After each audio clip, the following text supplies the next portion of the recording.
Hi, this is Erica Merrill, and I'm the founder of Perfect Legal Video. I'm very excited to have with us today Attorney Nicole Reeves Lavallee. And most of the time we come on here with her, we talk about family law. But what all of you should know is that Nicole and her team are also great at working with buyers and sellers on real estate issues. And it's not just during the buying and selling, it's during your ownership, there can be issues. Today, we're going to be talking about one such issue, and that is the boundary issue. And I want to welcome you today, Nicole. Thank you so much for coming. Thanks for having me. You are welcome.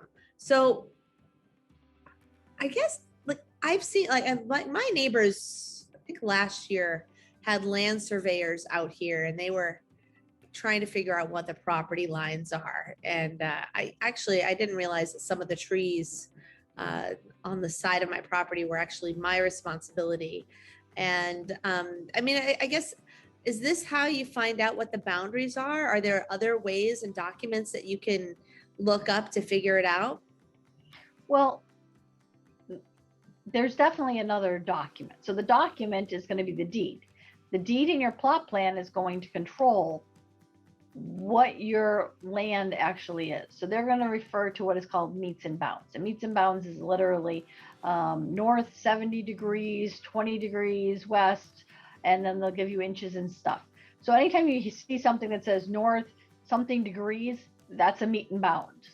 But basically, you don't need to know what those numbers mean. That's not your job, but that's going to define how much of land you own and where you own that land. And so that deed and the plot plan that should match is going to say what you own and how you're going to, where your lines end, if you will. So when you buy a house, I know some people have surveys done to figure this stuff out. Is that the plot plan that you're talking about? So, sort of. What they are doing is a plot plan. It is literally an eyeball. It is not something that you should be relying on. They literally go down and go, yep, the house isn't on the property. And that's what we call it. It's like literally a drive-by, and they're going, yep, we can see that the property's there's nothing encroaching. The lines look good. They're doing an estimation. They're doing it for purposes only of your mortgage company. You should never, ever, ever be relying on it. Because if you do, there's going to be severe consequences, because I guarantee you that eyeball is not going to be accurate.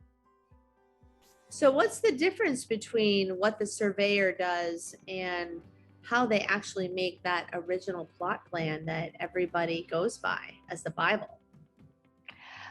They literally go out. When you see people that have that big stake in the ground, and it's usually yellow or orange, very fluorescent colors, and they always have things on, and they have the little telescope thing, and you're going, what in the world are they doing? And then they start pulling it. That's actually a surveyor. That's somebody who's saying, I am going to this iron pipe that is listed in your meets and bounds, and I'm going at certain degrees and certain angles in certain directions. So again, that north, south, east, west thing and the degrees, and I'm going to move this tape this way. And then I'm going to go here, and then I'm going to move it this way. And so that's what they're doing. They're physically moving the stakes, and then they will put stakes in the ground, and they say, this is your property. And then they will cordon off basically your 4 corners or your 8 corners or however many corners you have, so that you can see exactly where your property is. My suggestion is always make sure you know where those stakes are and don't take them out of the ground, because you paid a lot of money for them. That's something you're actually going to pay for. The plot plan that you get from your closing is $150, and that's the eyeball. So you want to have something that is going to cost more money, because if you're going to put something up, or you're going to have issues with the property, or you need to know where the property line is, that's really what's going to come into play. And that's going to be the one that's going to ultimately go into court and help you in resolving any cases. So I can see where a lot of people probably don't have the official report done that costs a lot more than $150, and then they just decide, hey, I'm going to put up this little shed or a deck or a fence. Uh, what do you do if you end up doing something, building something on your neighbor's land? Well, there's a risk at that. There's a couple things. One, your neighbor may not care. Your neighbor may not know. Maybe it's something that is a wooded backyard and they're never going out there and they're not inspecting their property. Maybe you get away with it, but do you really want to take that risk? My answer is no. I don't want to take that risk because the simple answer is you get that fence up there, you get that deck up there, and it's beautiful and you spend thousands of dollars on it. And me as the neighbor, I could be a real jerk and just go, okay, sledgehammer anyone, and just start whacking away at it and destroying that fence. So, it's on my property. It's my property. You're touching it. You're encroaching on it. I'm taking it down. I don't want it on my property. I'm not going to destroy what's actually on your property, but I'm going to destroy the part that's on mine. Well, guess what? 3 portions of a fence or a deck isn't going to do you a damn bit of good. So you run that risk. Obviously, you run the risk of getting a nice little nasty gram from an attorney that says, hey, you need to remove this property immediately because you're encroaching on my property. And if you don't do it, I'm going to take that sledgehammer, or better yet, I'm going to sue you. So there's a lot of ramifications for doing it the cheap, easy way and not caring about the consequences until, oh, wait, the consequences are staring you straight in the face.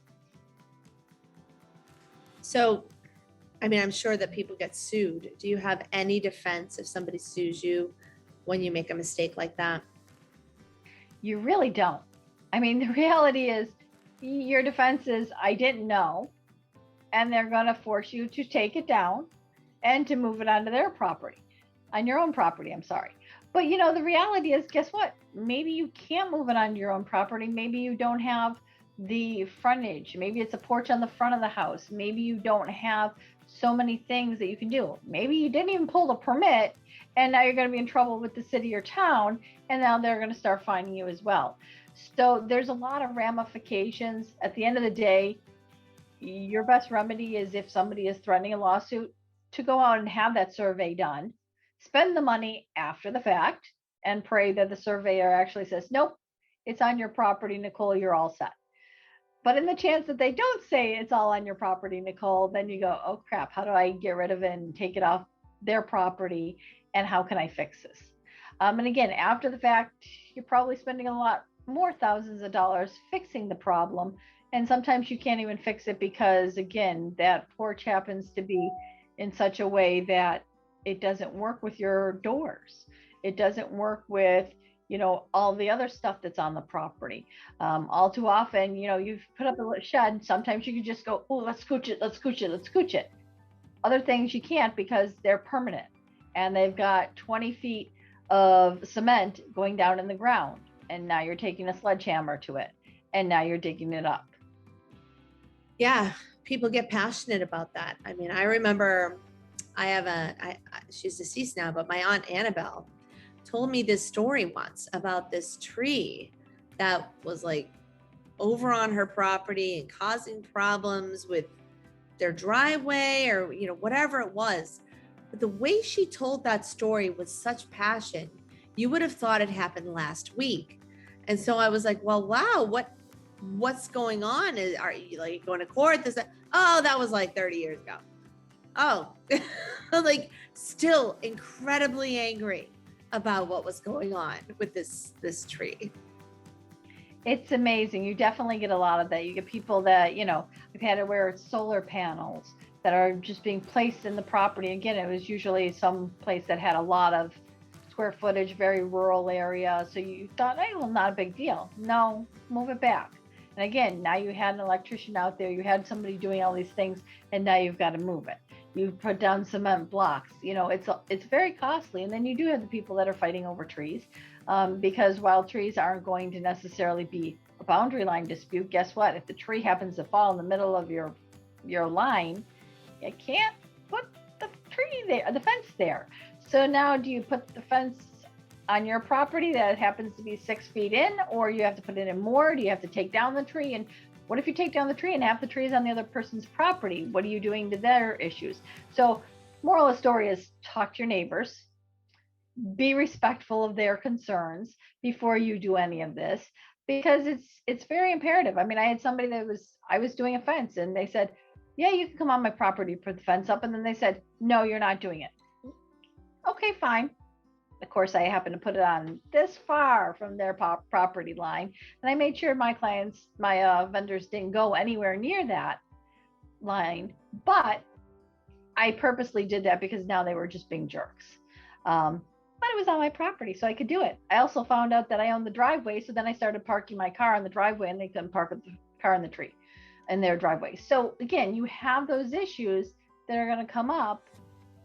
And if you'd rather just have a conversation with somebody, it's so much easier. I know things can get ugly fast, which is why if you have a dispute like this, absolutely give Nicole and her team a call. They are fantastic at what they do. They will keep you out of trouble, and they've got great strategies to come up with the best outcome for you and your family. Hey, thanks so much for coming on here again, Nicole. We really enjoy everything that you talk about, saving people hundreds of thousands of dollars probably every time we do one of these. So I appreciate it. I know the audience appreciates it. And thanks again. Thanks for having me. You're welcome. I hope everyone has a great week, and we will talk to you soon.